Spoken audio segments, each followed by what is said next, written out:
Welcome to today's podcast. I'm so glad you're here. And my name is Zayn, your host. And my name is Zara. And I'm excited too.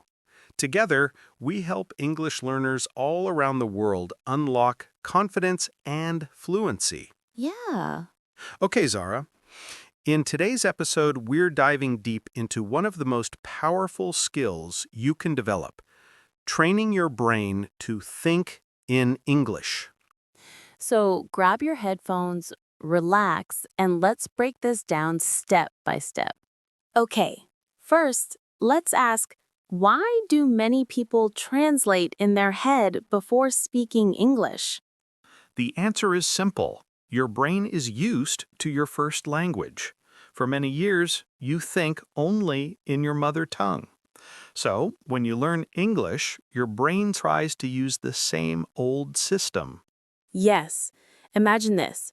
You want to say, I am hungry.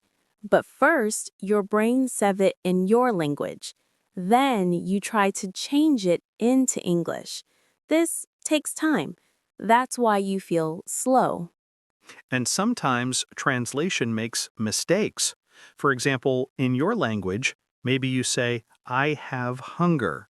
But in English, we don't say it like that. We say, I am hungry. Direct translation is not always correct. Exactly. So the problem is not your memory. The problem is the process. Your brain uses a long road: native language, translation, English. But what we want is a short road: direct English thinking. And the good news is you can train your brain. Just like you train your body in the gym, you can train your mind with practice every day. Yes, and in this podcast, we will share methods, habits, and exercises to build this new brain road: direct English thinking. Now let's talk about one very strong method: immersion. Maybe this word is new for you. Immersion means you put yourself inside English every day. You live with English. Many people think immersion means going to America or England or another English country. But no, that's not true. You can make immersion at home, in your own country. Yes. For example, you can change your phone language to English. So every time you open your phone, you see English words like settings, messages, gallery. Your brain starts to connect with English naturally. And another idea, watch TV shows or YouTube in English. At first, you can use subtitles, but later, try to watch without subtitles. Don't worry if you don't understand everything. Your brain is still learning. Exactly. Even if you understand only 30%, it's okay. Your brain will slowly catch more and more. You can also talk to yourself in English. For example, when you wake up, say, I am brushing my teeth. I am making tea. I am leaving the house. Small, simple sentences. This trains your brain to think in English. Let's give the audience a quick exercise. Tomorrow morning, try this. Choose 3 actions from your day and say them in English. For example, I am eating breakfast. I am going to work. I am checking my phone. Very simple. But if you do this every day, your brain will slowly stop translating. Yes. Remember, immersion is not one big action.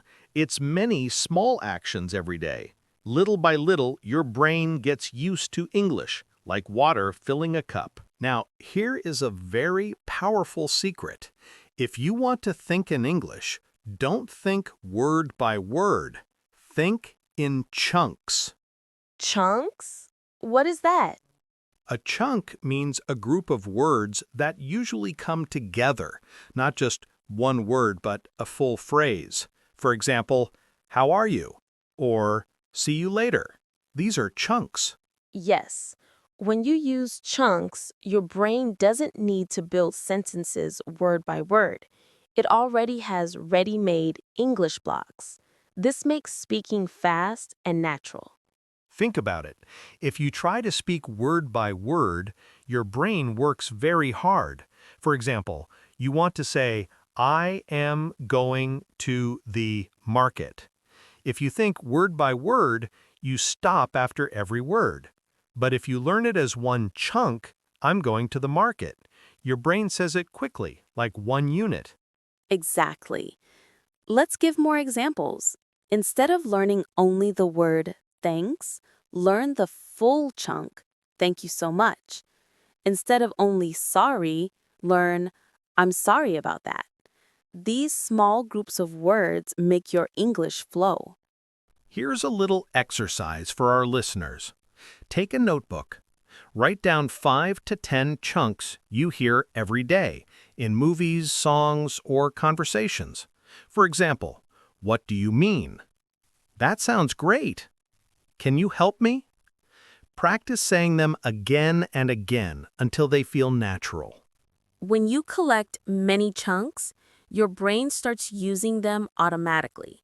No translation, just quick English thoughts. Yes, and the best part is, when you know chunks, you don't only learn English words, you also learn English culture and style. Now, let's talk about one very strong exercise, shadowing. Maybe you hear this word before. What does it mean? Shadowing means you listen to a native English speaker and you copy them immediately, like an echo. You speak at the same time or just 1 second after them. Yes.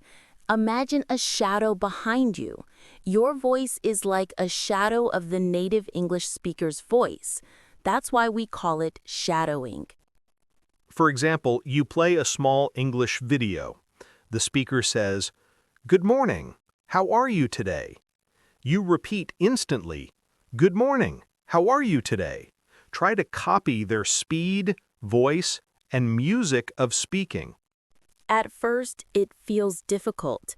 Maybe you cannot say every word. That's okay. Don't stop. Just continue speaking with them. Your brain is training even if you miss some words. Yes, it's like singing your favorite song. Maybe you don't know every lyric, but you try to sing with the singer. Slowly, you get better. And here's a simple step-by-step way for our listeners to practice shadowing at home. 1. Choose a short video, 1 to 2 minutes in English. It can be from YouTube, a podcast, or even a movie scene. 2. Play the video and listen. Don't repeat yet, just listen one time. 3. Play again and repeat immediately. Try to copy the speaker's voice and speed. 4. Repeat many times, maybe 3 or 4 times. Each time you will sound more natural. When you practice shadowing every day, even for 5 minutes, your brain learns to think in English rhythm. You stop translating because your brain follows the sound and flow of English. Yes, shadowing is like training your brain's music memory. English is not only words, it has rhythm, stress, and melody. Shadowing helps you learn all of that. So remember, shadowing is not about being perfect. It's about training your brain to feel comfortable with English speed. Now, let's talk about something very important, your mindset. This means the way you think about learning English. Yes, many learners feel afraid. They think, what if I make a mistake? What if people laugh? This fear makes the brain slow. But if you change your mindset, your English can grow faster. Remember this, mistakes are not bad. Mistakes are teachers. Every time you make a mistake, your brain learns the correct way. Exactly. Think about a small child. When a child learns to walk, they fall many times. But do they stop? No. They stand up again and try. That's why they learn. You must be like that child in English. Also, don't be afraid of silence. Sometimes you stop for a second when speaking English. That is normal. Even native speakers pause when they think. So don't think silence is failure. It's part of speaking. And here is a simple tip. Talk to yourself in English with confidence. Even if nobody listens, speak loud. Say, I can speak English. I am learning every day. I am improving. Positive words change your mindset. Yes, your brain is like a computer. If you put negative words, the computer works slow. If you put positive words, the computer works fast. So always feed your brain with good thoughts. So remember, don't wait for perfect English. Start now. Make mistakes. Keep going. Fluency is not a gift. It is a habit. Okay, friends, let's finish today's podcast. We shared many ideas with you. Yes, let's make a quick summary. First, we explained why you translate in your head. Because your brain is used to your first language. Second, we talked about immersion, living with English every day, even at home. Third, we said think in chunks, not single words. Fourth, we showed you shadowing, copying native speakers like an echo. And fifth, we talked about mindset. Don't be afraid of mistakes. Think positive. So, here is our small challenge for you. For the next 7 days, spend 10 minutes every morning in English. You can describe your actions, practice chunks, or do shadowing. Just 10 minutes. Small steps make a big change. Yes, and if you do this, after 1 week, you will feel the difference. Your brain will start thinking in English more and more. Thank you for listening to our podcast. We are very happy to help you. I'm speaker Zara. And I'm Zayn. Keep practicing, keep learning, and remember, fluency is a journey, not a race. See you in the next episode.